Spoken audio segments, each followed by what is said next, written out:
Assalamualaikum warahmatullahi wabarakatuh. Selamat datang di podcast Kuliner Ramadan, spesial persembahan dari Fakultas Ekonomi dan Bisnis Islam UIN Raden Fatah Palembang.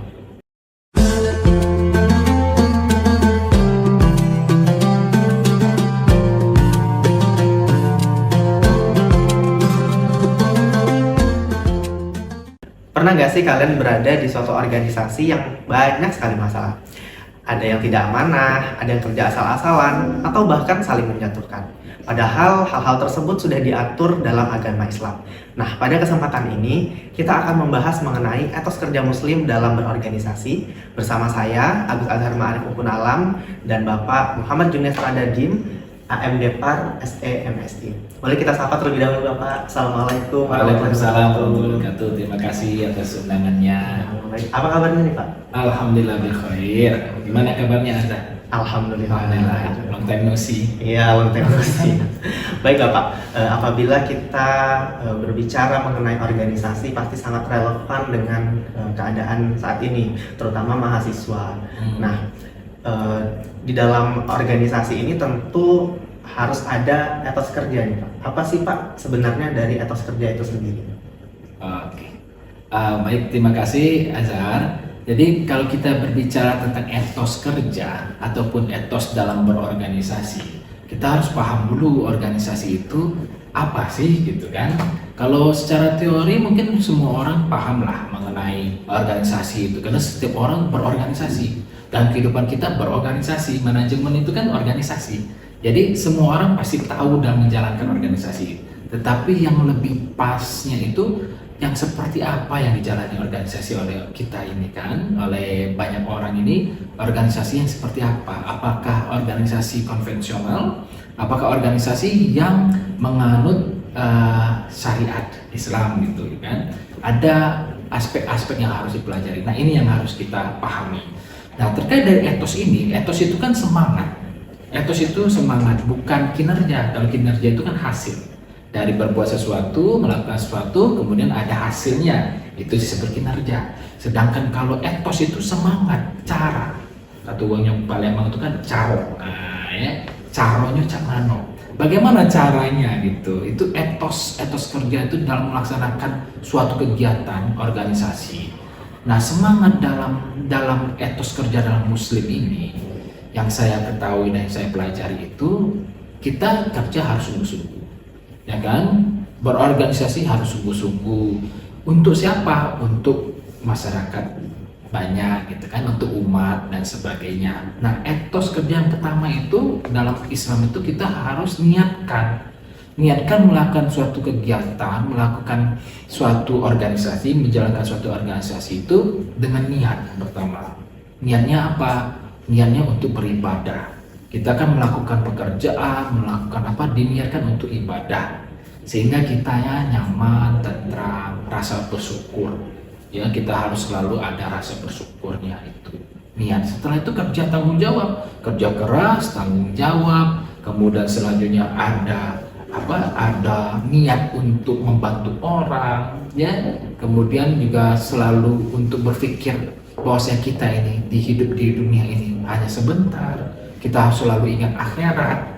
Sehingga apa? Sehingga semangat kerja itu dengan niat kita beribadah dan kita mengejar akhirat dan dunia dilaksanakan dan membantu orang berbuat baik, itu sehingga etos kerja kita semangat. Tapi kalau etos kerja kita untuk mengejar jabatan, untuk mengejar misalkan hanya duniawi, ya, mengejar hanya jabatan, uang, pangkat, kemudian ketenaran dan sebagainya, tidak ada akhiratnya, itu semangatnya itu jadi semu, jadi rasanya sia-sia karena hanya dunia. Karena kan hadis sudah pernah mengatakan bahwasanya dunia dan akhirat itu harus seimbang, bukan lebih banyak akhirat, bukan lebih banyak dunia. Ya mali dunyaka ka'annaka ta'isu abadan wa malil akhiratika ka'annaka tamutu godan. Itu sudah jelas kan? Ya kan, lakukanlah untuk pekerjaan, lakukanlah sebaik mungkin untuk duniamu seolah-olah kamu hidup selamanya. Kalau untuk akhirat baru seakan-akan kamu mati besok. Jadi itu juga menjadi etos kerja kita, semangat kerja kita, berorganisasi dan sebagainya itu harus apa ya? Harus jelas gitu. Ya, jangan terlalu berat ke agama, jangan juga terlalu berat ke dunia. Ya, hablum minannas ya dilihat oleh manusia, hablum minallah hanya Allah yang tahu.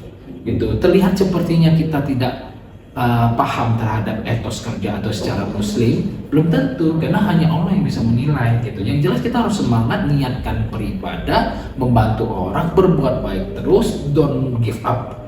Oleh sebab itu, Azhar, ya kita sebagai insan di dunia ini ya jangan lupa bersyukur, ikhtiar, doa, tawakal. Kalau itu dilaksanakan, saya yakin etos kerja kita, ya kita memahami hal itu, ya dengan niat yang baik, menolong orang, untuk beribadah, insya Allah etos kerja kita di organisasi maupun di pekerjaan sesungguhnya itu akan menjadi lebih baik gitu, dan terus semangat, ya kan? Itu aja.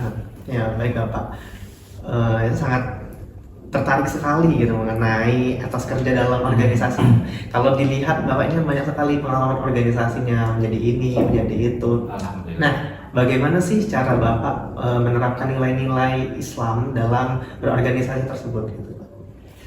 Ya, kita menerapkan nilai-nilai Islam itu kan tentunya sebagai muslim kita harus tahu dulu dong apa yang kewajiban kita sebagai muslim dan apa yang menjadi hak kewajiban maupun yang menjadi suatu larangan yang tidak boleh dilakukan dalam Islam. Contoh nih, kita berorganisasi, bermanajemen dengan orang, berorganisasi dalam pekerjaan dan sebagainya, kita tidak boleh menzolimi orang lain. Itu jelas itu, tidak boleh menzolimi orang lain. Kita sebagai pemimpin kah atau orang yang dipimpin tidak boleh menzolimi orang lain. Apakah itu menzolimi orang lain? Itu kan banyak faktornya kan. Ada yang seperti menzolimi terhadap jabatan yang sudah diberikan, menzolimi orang yang yang bekerja dengan sesungguhnya tapi tidak dibayarkan haknya, itu menzolimi. Nah, sebagai umat muslim ya, kita kalau mau meningkatkan etos kerja dan juga menjalankan suatu organisasi itu, ya tentunya kita tidak boleh menzolimi orang. Itu harus kita pahami itu. Tidak boleh mengambil yang bukan hak kita. Itu loh. Tidak boleh menghalalkan segala cara. Ya kan? Tidak boleh membuat orang itu sakit hati dalam artian dari ucapan-ucapan, harus dijaga juga. Jadi banyak sekali hal itu. Kalau kita bahas bisa berapa episode ini ya, kan? Ini kuliahnya ya. Ya. Tapi itu yang intinya jangan menzolimi. Yes. Jangan menzolimi orang lain. Mungkin boleh terakhir nih Pak, pesan-pesan untuk pemirsa di rumah gitu. Pemirsa. Ya, pemirsa. Ini apa nih? Studio apa nih? Studio PMI. Studio PMI ya. Nah, boleh. Saya bukan orang yang patut menjadi suatu contoh yang 100% seperti itu. Semua orang memiliki kekhilafan dan lupa. Al-insanu makanil khata' wa nisyan. Manusia itu tempatnya lupa dan juga tempatnya salah gitu ya. Tapi sebagai umat muslim ya saling berbagi. Yang bisa saya sarankan dan menasehati sesama antar muslim itu pertama berbanyaklah bersyukur. Kalau kita banyak bersyukur tuh biasanya kita tidak terpikir untuk menzolimi orang lain. Karena kita sudah bersyukur ya Allah kita sudah mendapatkan A, mendapatkan B, selalu bersyukur. Sehingga kita niat untuk menzolimi orang lain, niat untuk mengambil hak orang lain itu akan teredam karena kita selalu bersyukur. Karena dengan bersyukur pun Allah sudah menjanjikan akan melipat gandakan, ya kan, rezeki kita dan banyaknya bersyukur.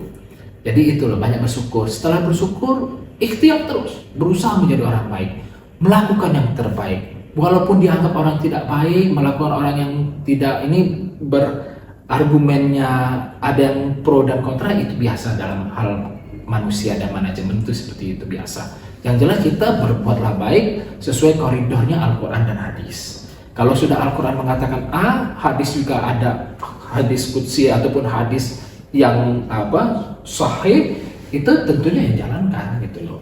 Ya kan, kulil haqqa walau kana murran, katakan sejujurnya walaupun pahit. Kalau tidak benar ya katakan tidak benar, kalau tidak bagus ya katakan tidak bagus. Mau dia pas jabatan atau mau apa, itu apa boleh buat, ya kan. Yang penting kita dengan Allah sudah menjalankan sesuai dengan syariatnya. Ikhtiar, doa jangan lupa, selalu doa, ya kan. Doa tidak perlu di depan orang. Orang tidak tahu kita berdoa di dalam rumah, ya kan? Yang penting kan itu antara kita, hablum minallah kan? Ya enggak? Yang jelas kita itu orang melihat kita di dunia, oh seperti ini, tidak di akhirat tidak perlu ditunjukkan. Sebenarnya akhirat itu tidak perlu ditunjukkan, tapi pembuktiannya nowadays ini, waktu sekarang nih ya mungkin pemirsa sudah tahu kita tuh perlu bukti. Negara kita ini perlu bukti, masyarakat ini perlu bukti dari negarawan kita gitu kan, dari pemerintah contohnya, dari UIN, dari FEBI, dari dosen, dari mahasiswa, itu intinya perlu bukti, itu perlu bukti. Kalau misalkan pengen baik ya laksanakan aja, berbuatlah baik, tidak perlu disuruh berbuat baik kayak gitu. Jadi ikhtiar terus, doa terus, berdoa terus, kemudian tawakal, serahkan kepada Allah. Apapun hasilnya ya, yang penting kita sudah ikhtiar, doa, tawakal, dan sudah bersyukur. Apapun itu ya, itu qadar Allah gitu. Sehingga hidup ini bahagia, hidup ini senang, hidup ini tidak ada dendam dan rasa iri, dengki, hasad dan sebagainya. Jadi begitulah, pasti bisa. Baik, Masya Allah, tabarakallah. Baik, itulah tadi penyampaian dari narasumber kita, Bapak Muhammad Junes Tradim.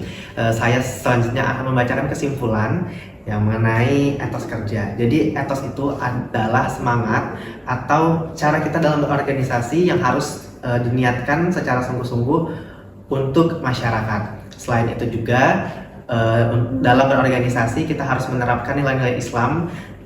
Yang utama dan paling utama yaitu jangan mengambil hak orang lain atau jangan menzalimi orang lain. Baik Bapak, terima kasih banyak atas sharing-sharingnya mungkin hari ini gitu Pak ya. Semoga saya maupun pemirsa yang ada di rumah bisa menerapkan dalam kehidupan sehari-hari, khususnya dalam berorganisasi maupun nanti di ruang lingkup kerja. Akhir kata, saya Abdul Azhar Makhluk Alam pamit undur diri. Wassalamualaikum warahmatullahi wabarakatuh.